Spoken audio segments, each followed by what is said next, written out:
اور یہ خبر ہے کوٹ مومن سے۔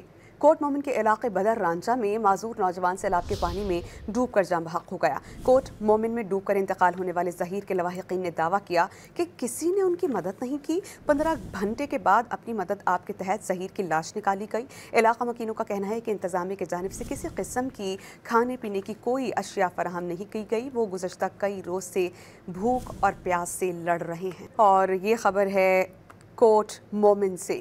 کوٹ مومن کے علاقے بدر رانچا میں معذور نوجوان سیلاب کے پانی میں ڈوب کر جاں بحق ہو گیا۔ کوٹ مومن میں ڈوب کر انتقال ہونے والے ظہیر کے لواحقین نے دعویٰ کیا کہ کسی نے ان کی مدد نہیں کی۔ 15 گھنٹے کے بعد اپنی مدد آپ کے تحت ظہیر کی لاش نکالی گئی۔ علاقہ مکینوں کا کہنا ہے کہ انتظامیہ کی جانب سے کسی قسم کی کھانے پینے کی کوئی اشیاء فراہم نہیں کی گئی۔ وہ گزشتہ کئی روز سے بھوک اور پیاس سے لڑ رہے ہیں۔ اور یہ خبر ہے کوٹ مومن سے۔